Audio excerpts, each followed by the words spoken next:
Hello dear student, class 8 science further topic हम लोग देखेंगे। यहाँ पे ब्लाइंड स्पॉट देखेंगे क्या होता है। The area of no vision, मतलब कि जो कोई विजन नहीं होता है, ब्लाइंड स्पॉट होता है।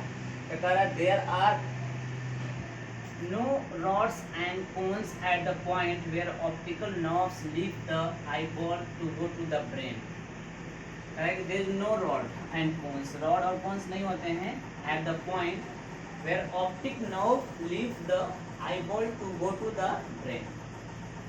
So, if any image is formed in this part of retina, कोई भी जो इमेज फॉर्म होता है वो रेटिना पे होता है, आई के रेटिना पे होता है।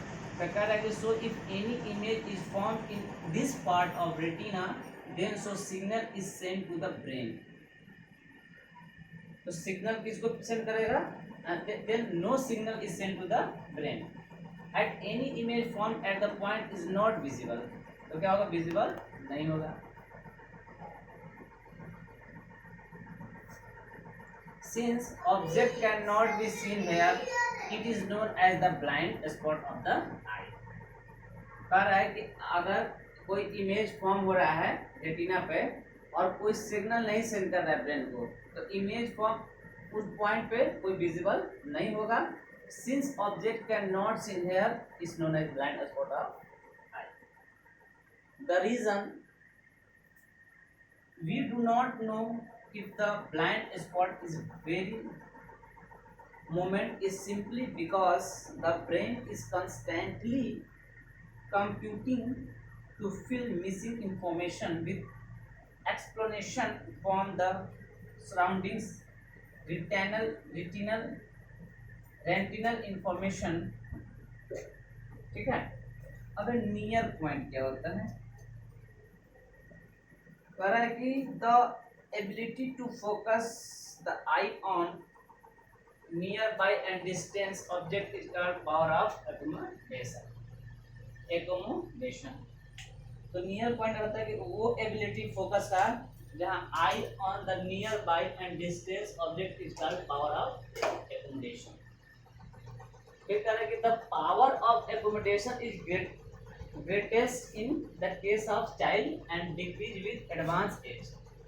तो क्या होता है? जो एकोमोडेशन का पावर होता है द चाइल्ड के केस में ग्रेटेस्ट होता है और डिक्रीज विद द एडवांस है। जैसे जैसे एज बढ़ता है वैसे वैसे पावर ऑफ एकोमोडेशन क्या होता है? कम होता जाता है, डिक्रीज होता जाता है।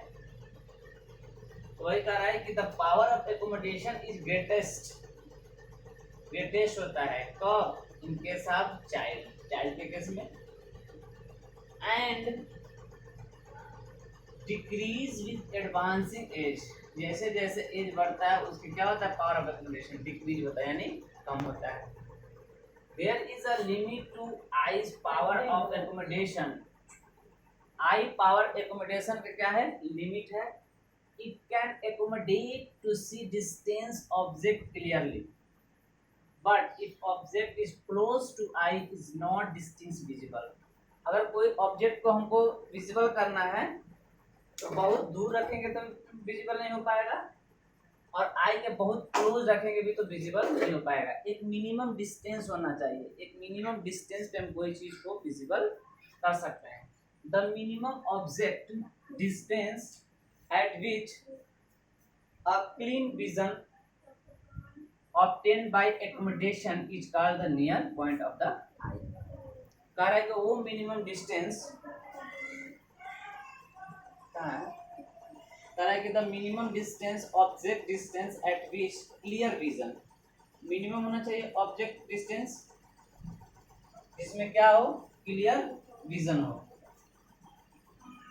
Is obtained by accommodation is called, बोलते हैं नियर पॉइंट ऑफ आई। इसे बोलते हैं near point of I.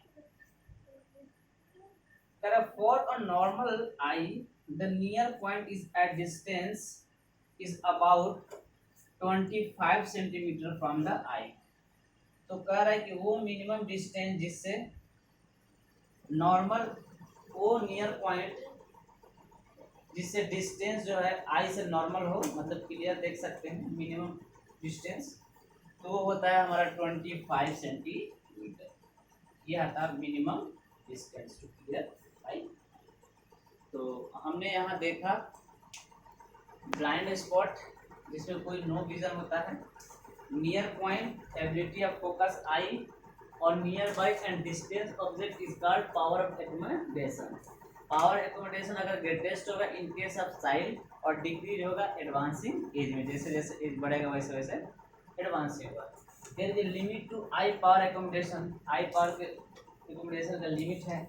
Minimum object जो डिस्टेंस होता है वो हमारा पॉइंट ऑफ आई कितना होता है 25 सेंटीमीटर। तो 25 सेंटीमीटर से क्या कर सकते हैं हम लोग, near point distance about from I हम लोग देख सकते हैं। ठीक है, तो ये रहा। Okay, thank you.